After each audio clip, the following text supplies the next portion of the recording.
आज मैं कुछ खास विषय पर बातचीत करना चाहता हूँ और वो हमारे व्यक्तिगत जीवन से लागू है।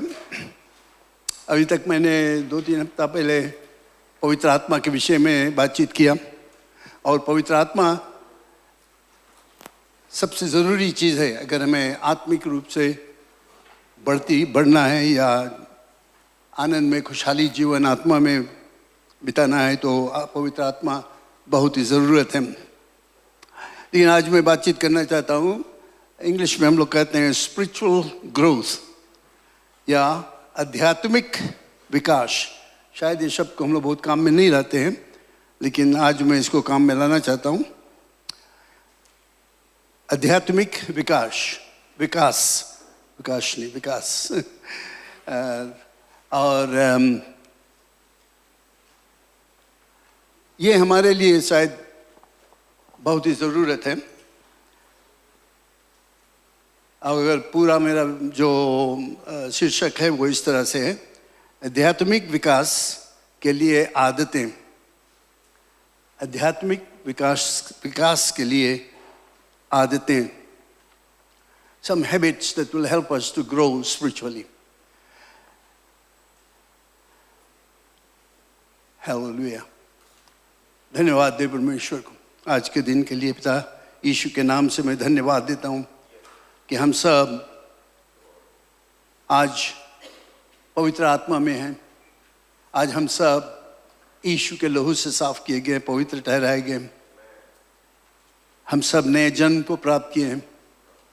आज मेरा यही प्रार्थना है कि हम लोग उसमें बढ़ें, बलवंत होए, ताकतवर होए, कट्टर हो जाए अपने विश्वास में,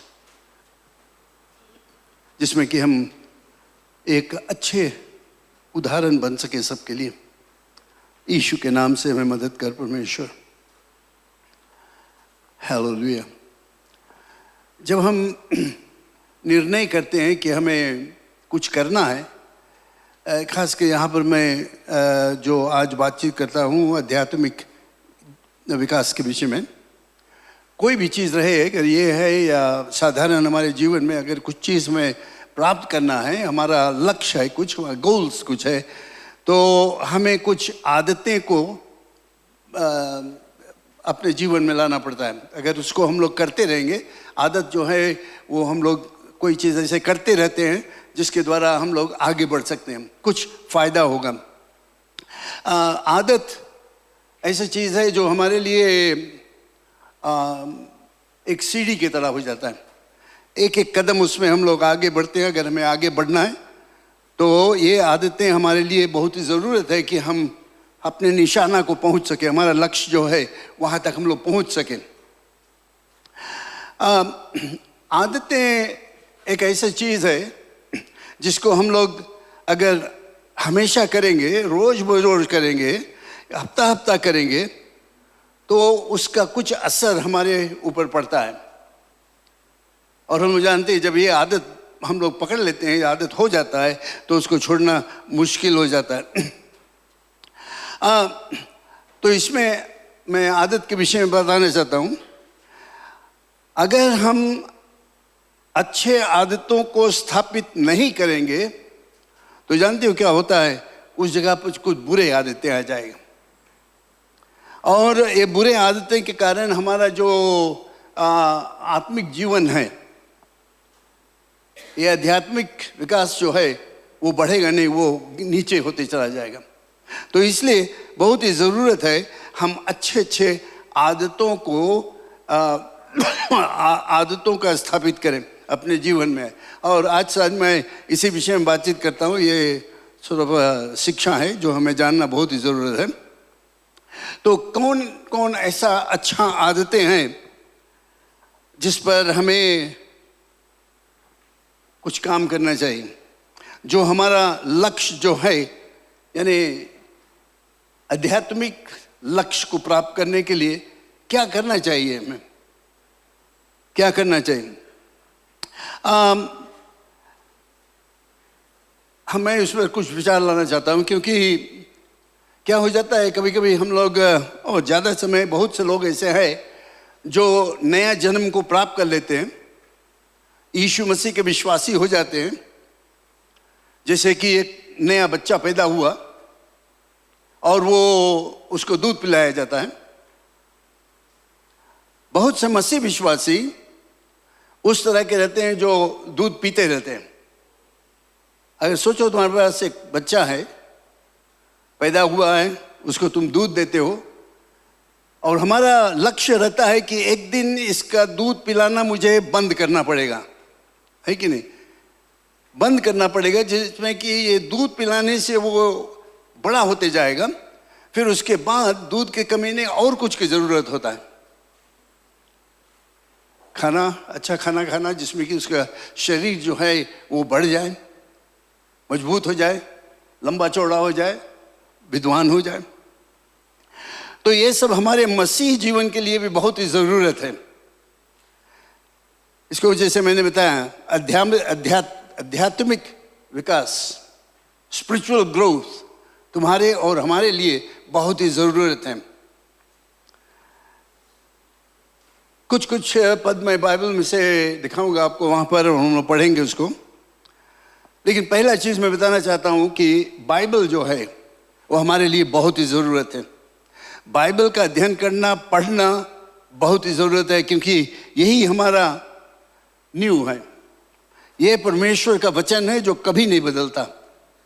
इस पर हमें इसको जानना, इसको पढ़ना, इसको समझना तुम्हारा और हमारा मुख्य कार्रवाई हो जाता है। इसी से हम आगे बढ़ सकेंगे। आत्मिक विकास प्राप्त करने के लिए हमें बढ़ना बहुत ही ज़रूरत है।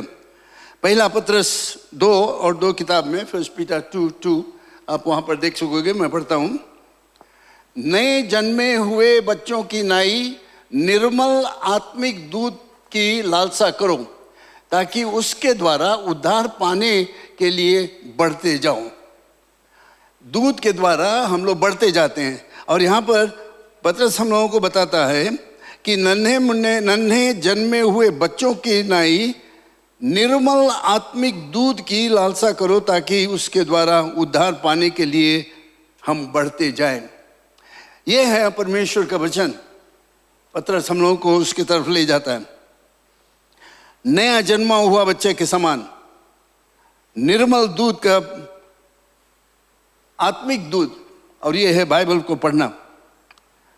अगर हमें आध्यात्मिक विकास की ज़रूरत है, अगर हम सोचते हैं कि हमें स्पिरिचुअल ग्रोथ ज़रूरत है, तो ये बाइबल को पढ़ना बहुत ही ज़रूरत है। ये बाइबल पढ़ने का आदत बनाना तुम्हारे और हमारे लिए बहुत ज़रूरत है। और हम लोग कोशिश करते हैं सभी तरह से आपको मदद करने के लिए कि हम लोग एक आदत बना ले बाइबल पढ़ने के लिए। बहुत तरह तरह के पत्री हमें मिलता है जिसमें हम लोग को दिखाया जाता है साल में एक बार हम बाइबल पढ़ सकते हैं। कोई है 3 महीना में बाइबल पढ़ लेते हैं, कोई 2 साल में पढ़ते हैं, न्यू टेस्टमेंट 1 साल, ऐसे कुछ ना कुछ तरीका वे खोजते हैं। हम लोगों ने आपके लिए तरीका यहाँ पर रखा है। अगर आप बुलेटिन देखते हो, उठाओ अपना बुलेटिन, सब कोई है बुलेटिन कि नहीं, ले जाते हो कि नहीं इसको? और अगर इस बुलेटिन में आप देखोगे, कोई पास नहीं है जना, अगर नहीं है तो ले लेना। वहाँ पर हर हफ्ता आप देखोगे यहाँ पर एक भाग है जो हम लोग यहाँ पर रखते हैं, daily Bible reading. Daily Bible reading ये है आपको मदद करने के लिए। अगर इस प्लान को आप फॉलो करोगे, जैसे यहाँ पर लिखा हुआ है, रोज रोज इतवार के कौन भाग, सोमवार, मंगल, बुध, शनिवार तक, अगर इसको आप हर हफ्ता पढ़ोगे जैसे हम लोग देते हैं, तो साल भर में आप बाइबल पढ़ लेगा। दोनों, पुराना नियम और नया नियम। इसीलिए हम लोग ये आपको देते हैं। कुछ तो चाहते हैं ज़्यादा पढ़ने के लिए। अगर आप चाहते हो कि 2-3 महीना में बाइबल को पूरा पढ़ ले, हो सकता है कि 10-15 चैप्टर अगर रोज पढ़ोगे तो 3 महीना में आप बाइबल को पूरा पढ़ सकते हो। बाइबल हमारे लिए परमेश्वर का भोजन है, जिस पर अगर हम लोग खाएंगे, जिस पर हम विचार करेंगे रोज बरोज, तो हमें आत्मिक भोजन मिलता है। हमारे शरीर में नहीं, लेकिन हमारा जो आत्मिक जीवन है उसमें हम लोग बढ़ते जाएंगे, मजबूत होते जाएंगे, कट्टर होते जाएंगे। तो मैं ये आपके सामने रखना चाहता हूँ कि मसीह विश्वासी होने से कारण आपको बाइबल पढ़ने का आदत होना चाहिए। बहुत ज़रूरी है कि बाइबल को हम लोग पढ़ें, उसके मुताबिक काम करें। उसको शायद हम लोग समझ नहीं पाएंगे, सब चीज़ हम लोग पढ़ेंगे शायद सब नहीं समझ पाएंगे, लेकिन उसको पढ़ो पढ़ो पढ़ो उसको, और तभी हम लोगों को फायदा होगा। कितने लोग सवेरे नाश्ता किया, नाश्ता करके आए यहाँ पर, खाना खाया सवेरे? एक जने खाली, और कोई नहीं खाया? कल रात के खाए? कितने लोगों को याद है कि तुमने क्या खाया या वो भोजन में क्या रहा? क्या तुम बता सकते हो? हम लोग को भूल जाता है ना, खाए लिया खाना, पेट भर के बस से बाइबल पढ़ना यही चीज हो जाता है। हम लोग सब चीज नहीं समझ पाएंगे, लेकिन वो हमारे आत्मिक जीवन में कुछ करता है, कुछ करते रहता है।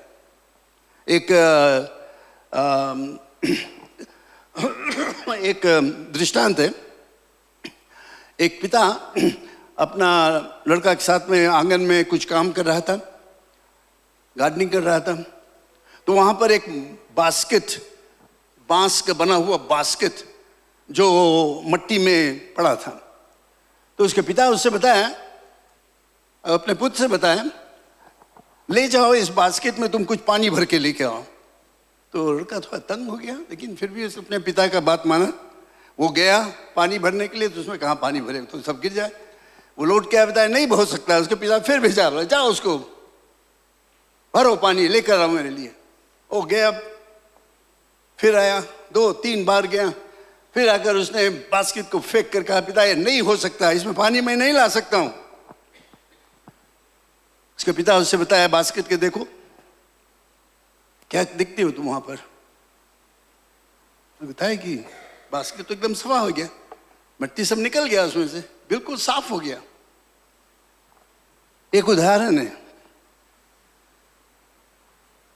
वो पिता अपने लड़का को सिखाता था एक आदत बनाने के लिए।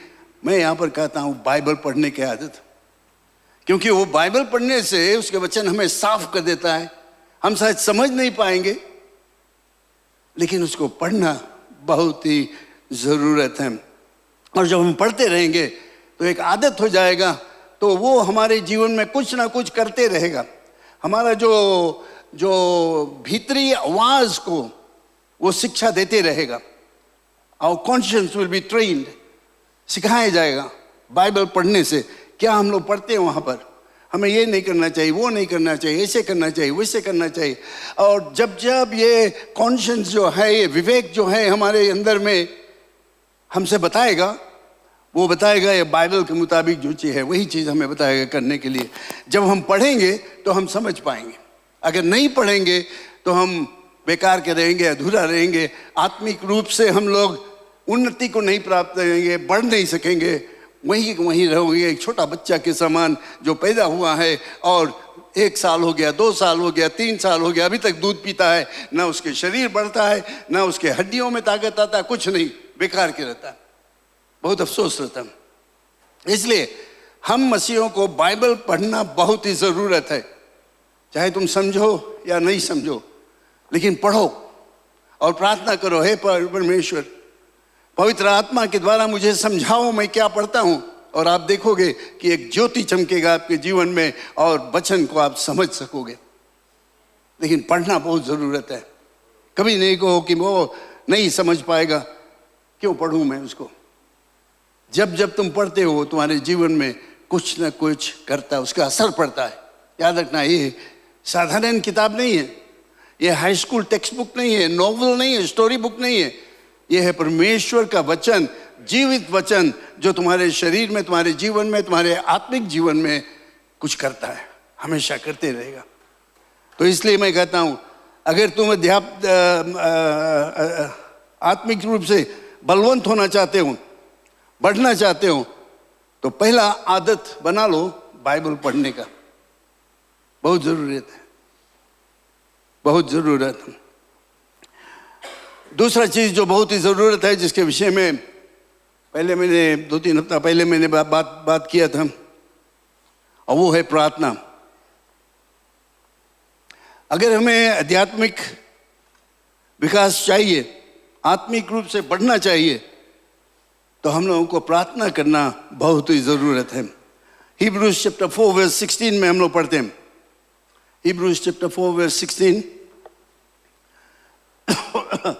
बहुत से और जगह पर है, मैं कुछ वर्सेस को लिया हूँ।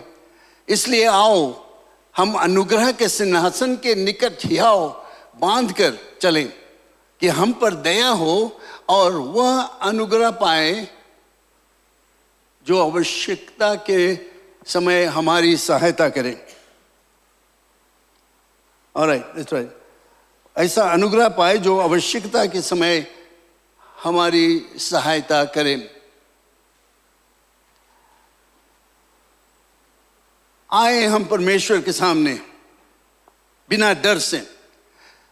एक टाइम था जब यहूदी लोग परमेश्वर से रिश्ता रखने जाते थे, तो उनके लिए सिर्फ एक आदमी था जो याजक था, महायाजक था, वही जा सकता था मंदिर के अंदर। बलिदान चढ़ाना पड़ता था, खून बहाना पड़ता था, सब कुछ करना पड़ता था। लेकिन जब यीशु मसीह आया, क्रूस पर मरा, तीसरे दिन बाद जी उठा, उसने उस दरवाजा को खोल दिया। जो वो रुकावट था उसने हटा दिया, और हम अब यीशु के पास जब चाहे तब जा सकते हैं। इसीलिए वो कहता वहां पर, लीव दैट वर्स देयर, इसीलिए वो कहता वहां पर, इसलिए आओ हम अनुग्रह के सिंहासन के निकट हियाव बांध कर चलें, boldly to the throne of grace. डरने की जरूरत नहीं है हमें। परमेश्वर हमारे लिए ठहरे हुए कि हम कब उसके पास आएंगे और वो हमें आशीष देगा। प्रार्थना के द्वारा हमें शांति मिलता है। प्रार्थना के द्वारा पवित्र आत्मा हमें मदद करता है कि हम अपने हृदय को संभाल कर रख सकें, इधर उधर भटके नहीं। प्रार्थना के द्वारा कि हम आगे बढ़ सकते हैं अपने जीवन में, आत्मिक जीवन में, शारीरिक जीवन में भी आगे बढ़ सकते हैं। रोमन्स चैप्टर 12 वर्स 12 में कहता है, रोमन्स चैप्टर 12 वर्स 12, आशा में आनंदित रहो, क्लेश में स्थिर रहो, प्रार्थना में नित्य लगे रहो। प्रार्थना में नित्य लगे रहो। तुम चाहते हो ऐसा जीवन निर्वाह करने के लिए जो परमेश्वर को प्रसन्न है, ऐसा आत्मिक जीवन जिसमें तुम मजबूत हो, तो ये जो हम लोगों को शिक्षा बाइबल में से मिलता है उसको हम देखें। इस पद में वो कहता है प्रार्थना में नित्य लगे रहो। समझते हो? उसके बहुत सहज बात है, मुझे इसको समझाने की जरूरत नहीं। Continue instant in prayer, that's what the English version says.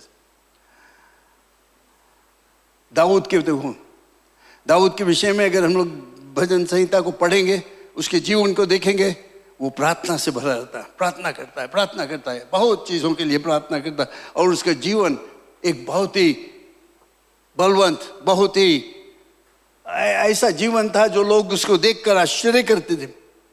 फिर हम लोग देखते हैं डेनियल के विषय में। डेनियल के विषय में अगर हम लोग देखेंगे तो जब राजा ने हुक्म दिया कि कोई दूसरा देवी देवता के लोग पूजा नहीं करे, सिर्फ राजा के वो लोग पूजा करे, ये दूसरा देश में था। डेनियल अपने देश में नहीं था, यहूदियों के बीच में से उसको पकड़ कर ले गया एक दूसरे जाति के लोगों के बीच में, जहां पर वे मूर्ति पूजा करते थे। और वहां पर ऐलान हुआ कि राजा के मूर्ति बना है और सब कोई, जब बाजा बजेगा तो सब कोई उसके सामने दंडवत करे। लेकिन डेनियल के विषय में क्या लिखा हुआ? डेनियल के एक आदत रहा, और वो आदत रहा दिन में 3 बार जेरूशलेम की तरफ अपना खिड़की खोलकर और वहां पर घुटने गिरकर और प्रार्थना करें। Praise the Lord. क्या हम लोग सीख सकते हैं उससे कुछ? उसके आदत था, जब यहां पर ये ऐलान हो गया उसका दंड है, लेकिन फिर भी डेनियल जानते हुए अपने आदत को नहीं छोड़ा, गया अपने घर पर खिड़की खोलकर घुटने पे गिर गया और प्रार्थना किया। प्रिय लोग, इस तरह का आदत हमारा होना चाहिए प्रार्थना करने के लिए। और अभी मैं कुछ खुश हूं देखकर कि मंगलवार के रात्रि को इतने लोग आते हैं यहाँ पर प्रार्थना करने। अगर आप नहीं आते, आप मिस कर देते हो। 1 घंटा 15 मिनट के लिए हम लोग यहाँ पर एकत्रित होते हैं परमेश्वर की प्रशंसा करने के लिए, तुम्हारे व्यक्तिगत रूप से। लेकिन उतना बस नहीं है, उतना बस नहीं है। रोज रोज कम से कम हर एक मसीह को 1 घंटा बिताना चाहिए प्रार्थना में, और तभी आप देखोगे तुम्हारे जीवन में उसका फल क्या होगा। जैसे हम परमेश्वर के वचन को सुनते हैं, रोज उसको वचन को पढ़ते हैं, परमेश्वर हमसे बातचीत करता है, और उसी तरह से हमें भी उससे बातचीत करना चाहिए प्रार्थना के द्वारा। We pray to God. When we pray, we are talking to God. When we read the word of God, He is talking to us. वो हमें बताता है क्या करना चाहिए। तो ये सुनना परमेश्वर के वचन के द्वारा, ये भी हमें मदद करेगा आत्मिक रूप से बढ़ने के लिए, कि हम और बलवंत मसीह विश्वासी हो जाए। बहुत अफसोस की बात है कि कितने मसीह लोग, कितना वर्ष हो गया यीशु के विश्वासी है, वो कहते हैं मैंने नया जन्म प्राप्त किया और उसके विश्वासी हैं, लेकिन वे आत्मिक रूप से, आध्यात्मिक रूप से मजबूत नहीं। अभी भी कई वर्षों बाद मैं देखता हूं कितने मसीह विश्वासी लोग हैं अभी भी अपना पुराना धंधा में चला जाते हैं। ये करना चाहिए। कहीं चला जाते हैं कुछ चढ़ाने के लिए, शादी वगैरह होता है तो हल्दी लगाओ, मेहंदी लगाओ, रक्षाबंधन होता है तो डोरा बांधने वाला काम, दिवाली के टाइम कुछ करना, ये पुराना धंधा हमारे में अभी भी है। कुछ लोग चले जाते हैं यहाँ वो जहाँ पर पानी की पूजा किया जाता है, कुछ लोग हैं यहाँ से गए वहाँ पर, बोले जाओ वहाँ पर पानी में। ये सब एक चिन्ह है कि तुम मसीह में बहुत ही कमजोर हो, बहुत ही कमजोर हो। चाहे कितना वर्ष से तुम मसीह विश्वासी हो, लेकिन अगर ये पुराने आदतें तुम्हारे जीवन में फिर से आ जाता है तो बहुत ही गड़बड़ी है। क्योंकि बाइबल बताता है जितने लोग यीशु मसीह में हैं वे क्या हो गए, नए सृष्टि हो गए हैं। पुरानी बातें सब खत्म।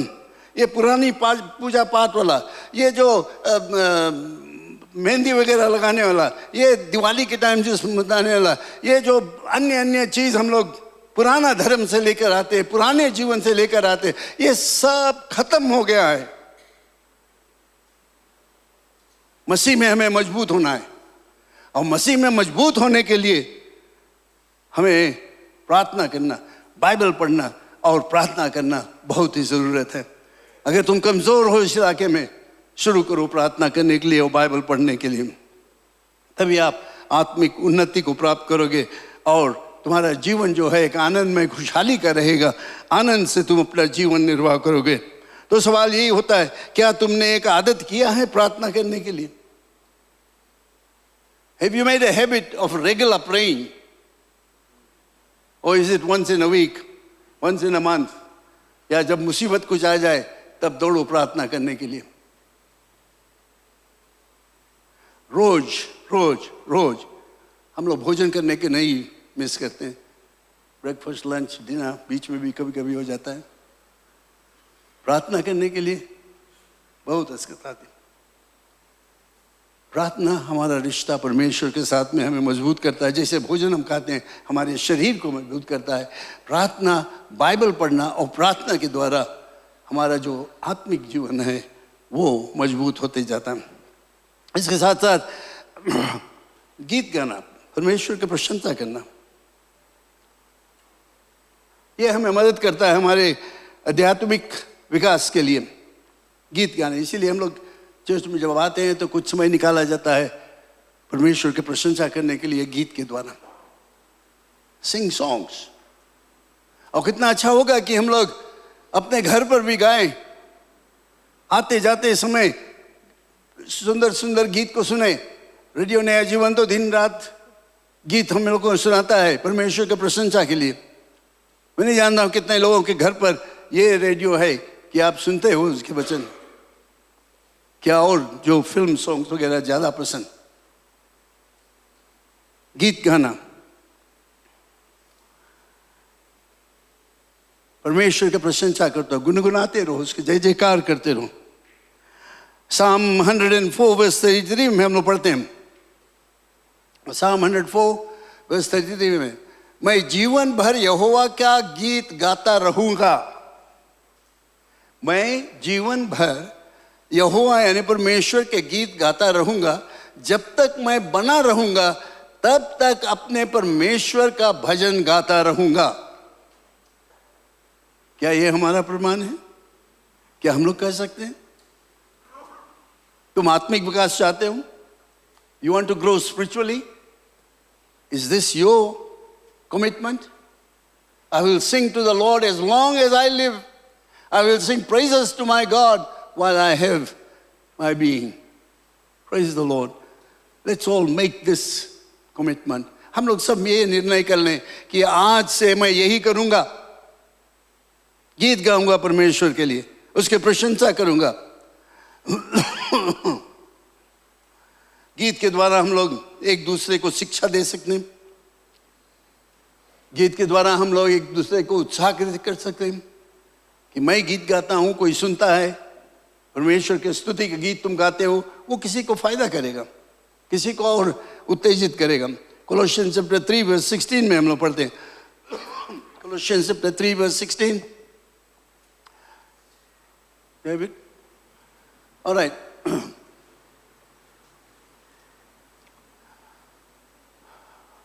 Let the word of Christ dwell in you richly in all wisdom, teaching and admonishing one another in psalms means songs, and hymns and spiritual songs, singing with grace in your heart to the Lord. मसीह के वचन को अपने हृदय में अधिकाई से बसने दो और सिद्ध ज्ञान सहित एक दूसरे को सिखाओ और चिताओ, और अपने अपने मन में अनुग्रह के साथ परमेश्वर के लिए भजन और स्तुति गान और आत्मिक गीत गाओ। Praise the Lord. इससे सहज और इससे साफ मैं नहीं बता सकता हूं। अपने अपने मन में के साथ परमेश्वर के लिए भजन, स्तुति गान और आत्मिक गीत गाया करो।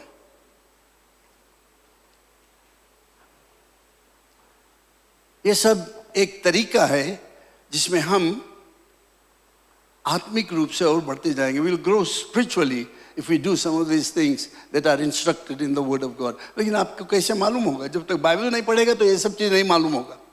आज मैं आपको दिखाता हूँ कितना ज़रूर है। एक मसीह विश्वासियों को चाहिए कि एक ऐसा आदत कर ले गीत गाने के लिए कि वो हमारे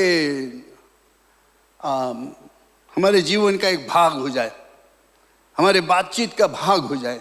जो कुछ हम लोग करते हैं उसका एक भाग हो जाए कि हम लोग गीत गाएं हमेशा। और जगह पर मैं अभी नहीं पढ़ूंगा, लेकिन आप ये वर्स लिख सकते हो।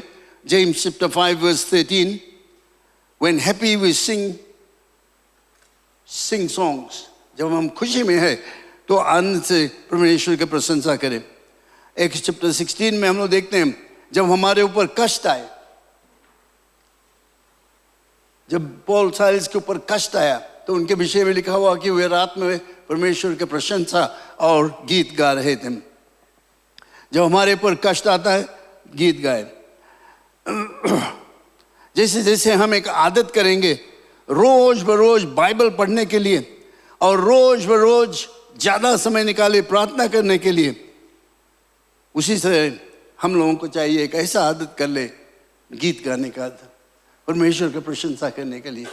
और आप देखोगे ये तीन चीज के द्वारा आपके जीवन में कितना भारी परिवर्तन आएगा, कितना भारी विकास आएगा, जिसके द्वारा आप जानोगे कि तुम्हारे जीवन में कुछ हो रहा है। एक चीज़ और मैं बताना चाहता हूँ जो कि बहुत ही ज़रूरत है हम लोगों के लिए। Hebrews chapter 10 verse 24 हम लोग पढ़ें। Hebrews chapter 10 लिख लो अगर आपके पास नहीं है।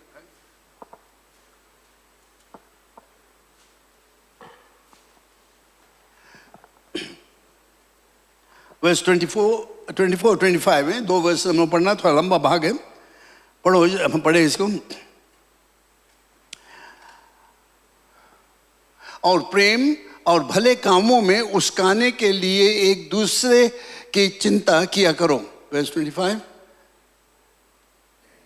और एक दूसरे के साथ, this is the verse that I want you to pay attention, यहाँ पर ध्यान दो, एक दूसरे के साथ इकट्ठा होना ना छोड़े जैसे कि कितनों की रीति है, पर एक दूसरे को समझाते रहे, और ज्यों ज्यों उस दिन को निकट आते देखो त्यों त्यों और भी अधिक यह किया करो।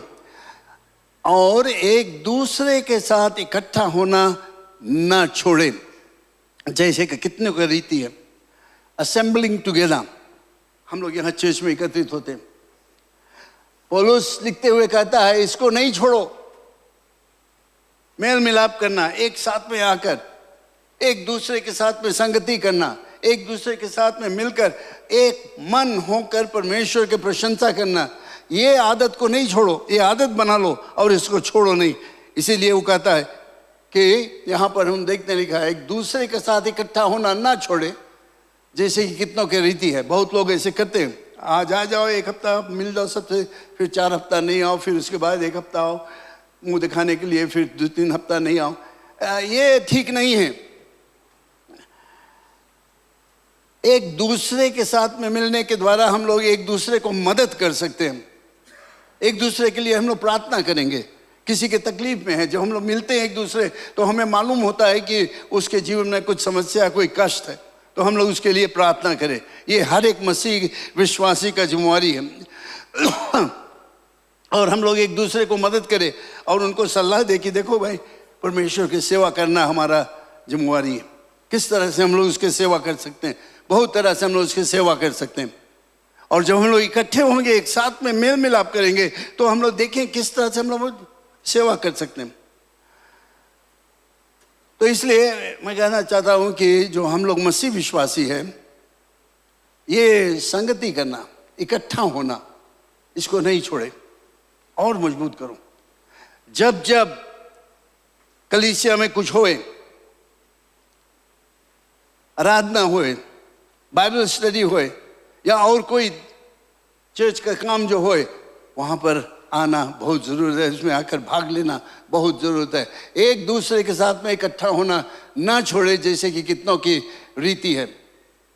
और जब हम लोग मिलते हैं एक दूसरे के साथ में, तो हम लोग एक दूसरे को समझाएंगे, और जैसे जैसे वो दिन आता, कौन दिन, यीशु का फिर से आने वाला है, वो कहता है कि और भी अधिक किया करो, क्योंकि प्रभु यीशु मसीह का द्वितीय आगमन बहुत ही नज़दीक है। मैं नहीं बता सकता हूँ कब, बाइबल नहीं बताता कब, लेकिन जब हम लोग चिन्ह को देखते हैं, सभी जगह पर हम लोग चिन्ह को देखते हैं, तो हम लोग कहते हैं कि ये आखिरी समय का चिन्ह है। अभी हम लोगों ने सुना ऑकलैंड में, जहाँ पर कभी बाढ़ नहीं चढ़ता था, कई एक रास्ता में बाढ़ चढ़ गया, कई लोगों का, मोटर के लोगों का घर बर्बाद हो गया, जहाँ पर बाढ़ नहीं चढ़ता। ये सब आखिरी दिनों का चिन्ह है। इसीलिए वो कहता है जैसे जैसे ज्यों त्यों त्यों और भी अधिक यह किया करो। जब ये सब होता है तो उस समय पौलुस हम लोगों को बताता है आगे से कि ये चर्च में आना, प्रार्थना करना, बाइबल स्टडी करना, जो कुछ भी है और ज़्यादा करना चाहिए हमें, क्योंकि हम लोग आखिरी दिनों में हैं। नहीं आंदे, कभी यीशु मसीह आ जाएगा, आ जा सकता है, कल आएगा, 1 रोज बाद, 2 हफ्ता बाद, 1 महीना बाद, हम लोग नहीं जानते, लेकिन वो निश्चय आएगा। बाइबल में हम लोगों को ये सब चिन्ह दिया गया है कि आखिरी दिनों में जब ये सब तुम देखोगे तो जान लेना कि उसका द्वितीय आगमन बहुत बहुत ही नज़दीक है। सावधान हो जाओ, अपने जीवन में सावधान हो जाओ, अपने आदतों में सावधान हो जाओ। ये सब बुरे आदतों को छोड़कर ये आदतें में लग जाओ। बाइबल को पढ़ना, प्रार्थना करना, कलीसिया में आना, एक दूसरे के साथ में मेल मिलाप करने के लिए।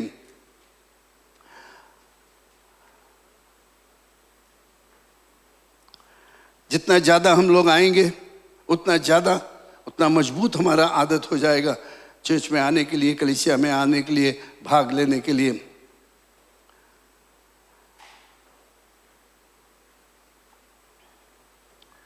मसीह विश्वासी लोग जो एक आदत कर लेते हैं कलीसिया से दूर रहने के लिए, इकट्ठा होने से दूर रहते नहीं करते हैं।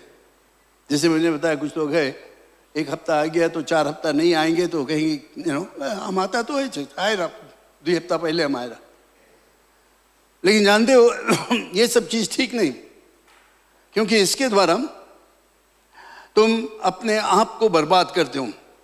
ये जो एक आदत है जिसके विषय में कहता हूँ, एक मजबूत आदत, उसको तुम तोड़ देते हो और उस कारण से तुम्हारा आत्मिक जीवन जो है वो बर्बाद होते चला जाता है।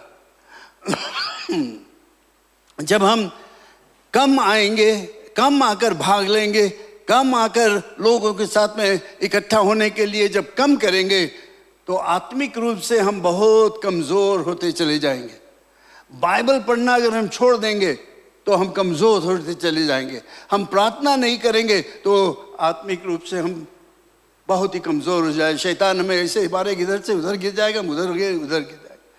जब सुनो समस्या समस्या समस्या, क्योंकि हम मजबूत नहीं हैं, हमारी आदतें नहीं है परमेश्वर की प्रशंसा करने का। जो मसीह विश्वासी आदत कर लेते हैं कि वे इकट्ठा होने के लिए नहीं तैयार रहते हैं, वे आत्मिक रूप से बढ़ते नहीं हैं। कोई एक मसीह विश्वासी जो इन आदतों से दूर रहता है, बाइबल पढ़ना, प्रार्थना करना, गीत गाना और लोगों के साथ में इकट्ठा होना, अगर इसमें वे भाग नहीं लेते हैं, इस तरह का आदत नहीं बनाते हैं, तो वे कमज़ोर होते चले जाते हैं और एक दिन उनका जो चाल चलन है वो सब बदल जाएगा, दुनियादारी में हो जाएगा, पुराना धंधा हो जाएगा। जब हम एक साथ में इकट्ठा होते हैं तो हम एक दूसरे के साथ में मेल मिलाप करते हैं, बहुत ही ज़रूरत है। तो आखिरी में मैं यही कहना चाहता हूँ कि प्रिय लोग, कुछ चीज़ों को आज मैं बहुत ही संक्षिप्त में बताया हूँ, इस पर ध्यान दो। एक आदत बना लो। अगर आप चाहते हो कि आध्यात्मिक विकास, उसका मतलब है स्पिरिचुअल ग्रोथ, बढ़ना चाहते हो तुम, तो बहुत ही ज़रूरत है इन आदतों को अपने जीवन में लाना। बाइबल पढ़ना बहुत ही ज़रूरत है, प्रार्थना करना, स्तुति के गीत, प्रशंसा के गीत गाना और कलीसिया में आकर भाग लेना, इकट्ठा होना, साथ में एक दूसरे के विषय में चिंता करना, एक दूसरे के विषय में परवाह करो, प्रार्थना करो उनके लिए। और आप देखोगे कि आपके जीवन भी एक आनंद में, खुशहाली के जीवन रहेगा। हम बच्चे नहीं रहे। बहुत से मसीह विश्वासी, जिसे मैंने बताया, कितने वर्षों से वे यीशु के विश्वासी है, लेकिन अभी भी बच्चे हैं, दूध पीते हैं। जैसे कुछ गड़बड़ी होता है, कुछ समस्या आ जाता है, वे पलट जाते हैं, पुराने धंधा में चले जाते हैं, पुरानी चीज़ों को करना चाहते हैं। लेकिन बाइबल हमें बताता है हम नए सृष्टि हो गए, वी आर न्यू क्रिएशन। और ये आदतें जो है, जब हम बाइबल को पढ़ेंगे तो हम सीखेंगे कि किस तरह का जीवन हमें निर्वाह करना चाहिए। अगर हम बाइबल नहीं पढ़ेंगे तो हमें नहीं मालूम होगा। ये जो बुरा आदत है, तंबाकू नहीं पीना चाहिए, गाली नहीं देना चाहिए, घूसखोरी नहीं करना चाहिए, चोरी चंडाली नहीं करना चाहिए। आप कैसे जानते हो कि हम मसीह विश्वासियों को ये सब काम नहीं करना चाहिए? जब हम बाइबल पढ़ेंगे तब। जब हम बाइबल पढ़ेंगे तो हमें ये सब शिक्षा मिलेगा। जब हम प्रार्थना करेंगे तो वो चीज़ जो हम सीखते हैं बाइबल में से, उसमें हम और मजबूत होते चले जाएंगे, आत्मिक उन्नति को प्राप्त करेंगे, विकास प्राप्त करेंगे, जिसके द्वारा हम एक बलवंत मसीह विश्वासी हो जाए, हमारा जीवन एक ज्योति के समान चमके। और जब हम साथ में मेल मिलाप करेंगे तो हम एक दूसरे को मदद करेंगे कि वे भी मसीह में आगे बढ़े जैसे तुम बढ़ते हो। लेकिन जब तुम नहीं बढ़ते हो आगे तो तुम दूसरे कैसे बताओगे? याद रखना ये बात, मसीह में हम नई सृष्टि हैं। बाइबल पढ़ने से हमें मालूम होगा कि किस तरह का व्यक्ति हमें होना चाहिए। पुराने आदतें, पुराना चाल चलन, पुराना रिश्ते रिवाज वगैरह जो है सब खत्म हो गया, हम नए हो गए। बाइबल पढ़ेंगे तो हमें मालूम होगा कि हमें क्या करना चाहिए। जब हम प्रार्थना करेंगे तो परमेश्वर की आत्मा हमें मदद करेगा उन चीज़ों को करने के लिए जो बाइबल में पढ़कर हम लोग सीखते हैं। और जब हम अपना लेते हैं तो हम आनंद में परमेश्वर की प्रशंसा करते हैं, उसके जय जयकार करते हैं। और उसके प्रशंसा और जय जयकार जब करेंगे तो हम एक आनंदमय खुशहाली जीवन निर्वाह करेंगे। और हम चाहेंगे औरों के साथ में इकट्ठा होने के लिए, हम चाहेंगे कि और मसीह विश्वासियों के साथ में मैं मेल मिलाप करूं। हम चाहेंगे कि मसीह विश्वासियों के लिए मैं मदद करूं, उनके लिए मैं प्रार्थना करूं। अगर ये सब नहीं करेंगे तो हम लोग कभी नहीं परवाह करेंगे एक दूसरे के लिए। तो प्रिय लोग, मैं आज बहुत ही संक्षिप्त में बताना चाहता हूं कि हमें आत्मिक रूप से बढ़ना बहुत ज़रूरत है। आध्यात्मिक विकास को, आदतें को करना बहुत ही ज़रूरत है। बहुत प्राप्त करना, मजबूत होना बहुत ही ज़रूरत है। हालेलुया। मैं आशा करता हूं कि आप इस पर ध्यान दोगे। 2-4 चीज़ है शुरू करने के लिए, और जब इसमें तुम शुरू करोगे तो आपके जीवन एक आनंदमय खुशहाली का जीवन रहेगा। आप एक मजबूत मसीह विश्वासी हो जाओगे। कोई शैतानी धंधा तुम्हें गिरा नहीं पाएगा। तुम आगे बढ़ते जाओगे, शैतान को टुकरा दोगे, उसके कुचल कर उसको बाहर कर दोगे, क्योंकि तुम आत्मिक रूप से मजबूत है। खड़े हो जाओ मेरे साथ में, हम लोग प्रार्थना करेंगे इसमें।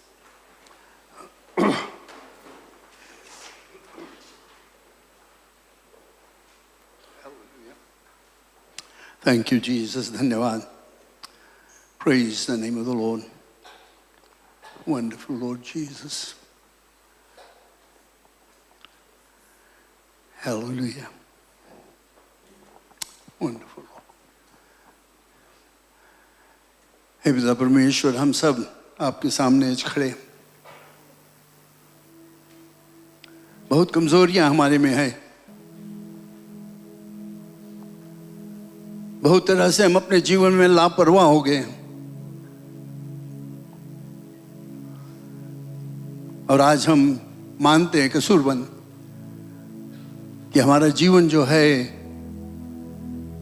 वो आत्मिक रूप से गिरा हुआ है, कमजोर है। मेरा यही प्रार्थना है कि जितने लोग आज यहाँ पर है, जो शिक्षा उनको दिया गया है उसको अपने हृदय में रखेंगे और भरसक कोशिश करेंगे कि वे इन आदतों को अपना ले। बाइबल को पढ़ना, प्रार्थना करना, स्तुति प्रशंसा के गीत गाना, विश्वासियों के साथ में इकट्ठा होना, ये आदतों को कर ले,